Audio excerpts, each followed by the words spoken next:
brasileira e de Congresso, que está também disputando, né, claro, as pautas e os assuntos, a atenção, mas tem muita coisa importante acontecendo no Congresso, por isso que a gente vai chamar a Marília Ribeiro para trazer os detalhes. Marília é nossa repórter aqui de Acorda Metrópolis.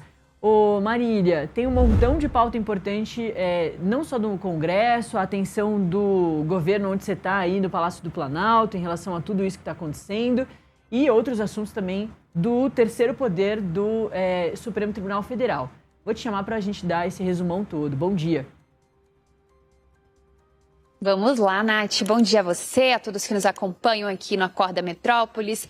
É isso, Nath, temos assuntos aí nos três poderes. A gente vai começar falando sobre o Supremo Tribunal Federal, ele que começou aí a fazer análise de recursos voltados ao marco civil da internet. Essa análise começou, o julgamento começou nesta quarta-feira e deve ter continuidade nesta quinta. Os ministros, eles começaram a discutir sobre as regras de responsabilização das plataformas por conteúdos publicados por terceiros e também a extensão relacionada aí do dever de remoção dessas postagens. Ao todo, são 12 ações que foram aí recorridas, que tiveram esses recursos apresentados, que são parte do processo pelo Facebook e também pelo Google, mas além também temos entidades admitidas nesse processo para poder contribuir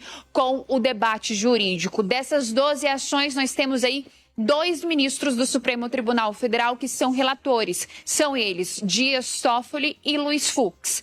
Nesta quarta, Dias Toffoli ele começou ali a dar o seu voto, então, sobre esses recursos e ele acabou propondo que os provedores de aplicação de internet de grande parte das empresas aí com mais de 1 milhão de usuários no Brasil tenham um prazo de 60 dias após a publicação da ata do julgamento para poder se adequar às regras que forem definidas pelo STF. Além também de definir, de propor que nos casos de crime contra a honra, o ministro defendeu aí manter a exigência de ordem judicial que já está prevista no Marco Civil, mas sem impedir a retirada de conteúdo por notificação extrajudicial. Ele também acabou propondo manter essa regra para a plataforma como a Wikipedia, que tem baixa interferência sobre o conteúdo publicado. É importante a gente trazer aqui, Nath, que o Marco Civil da Internet ele estabelece princípios, garantias, direitos e deveres para usuários, provedores e também o Estado no uso da rede. Na decisão anterior, o STF acabou definindo ali regra geral de responsabilização, exigência de ordem judicial, dever de atuação das plataformas, exceções e critérios de análise. E nesta quinta-feira, então, a gente vai ter a continuidade desse julgamento no Supremo Tribunal Federal e nós iremos acompanhar. Nath, agora a gente saindo do Supremo Tribunal Federal, nós vamos lá para o Congresso Nacional, mais especificamente no Senado, que ontem nós tivemos aprovações de matérias importantes e que devem impactar a vida dos brasileiros e também a política. Vamos começar falando, então, sobre a proposta de emenda à Constituição que dá autonomia financeira e orçamentária ao Banco Central.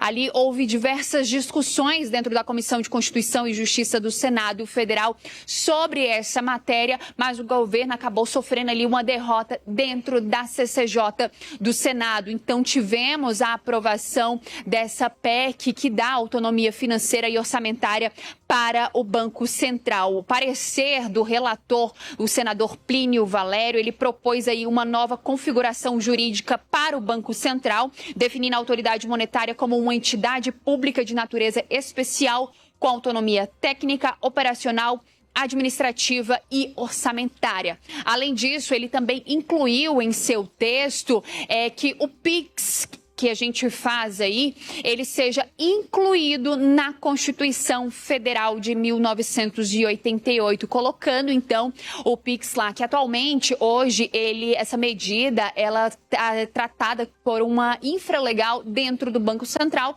e vai acabar passando então a ser ali dentro da Constituição Federal. Mas é importante a gente dizer que essa aí foi a primeira etapa ali no Senado Federal, que essa proposta ela ainda vai precisar passar pelo plenário da casa, e está justamente aí a articulação do governo, porque o governo não queria a aprovação desse texto neste momento e agora vem trabalhando aí nos bastidores para que ele venha a ser atrasado, né? Essa votação seja atrasada dentro do plenário. A previsão é de que esse texto ali vá para o plenário do Senado Federal já na próxima semana, mas a equipe econômica, de acordo com a nossa colunista Milena Teixeira, vem trabalhando nos bastidores para que essa PEC ela seja atrasada aí em pelo menos 15 dias até ser levada para o plenário do Senado Federal, até todas as articulações forem fechadas em relação a essa PEC do Banco Central. A gente vai acompanhar, saber como é que vai ser todo o andamento dessa proposta lá dentro da casa e vamos trazer todos os detalhes também dessas negociações que acontecem entre o governo federal e o Congresso Nacional. Outra pauta importante que foi aprovada, dessa vez lá na Câmara dos Deputados, é a redução da maioridade penal, passando de 18 para 16 anos. Essa proposta ela foi aprovada dentro da Câmara dos Deputados, ali da Comissão de Constituição e Justiça, por 44 votos a 18. Importante a gente destacar que esse texto, né, ele foi analisado pela CCJ da Câmara apenas a sua admissibilidade, apenas se ele está de acordo com a Constituição e também com as regras que o Brasil segue em relação a isso. Ali o governo e ali a parte dos apoiadores do presidente Lula tentaram derrubar essa votação, dizendo que a medida estava sendo alterado o seu mérito e não apenas sendo discutido a constitucionalidade do texto. Acontece que ele foi aprovado e agora, então, a gente aguarda aí o andamento dele. O que deve acontecer, Nath? Depois da CCJ, esse texto da maioridade penal, ele vai passar, então, por uma comissão especial que será criada pelo presidente da casa, Hugo Mota. Depois, sendo aprovado, aí ele segue para a votação no plenário da Câmara dos Deputados, sendo votado ali em 2 turnos, tendo pelo menos 308 votos. O governo promete reagir, que não quer que esse texto seja aprovado antes das eleições.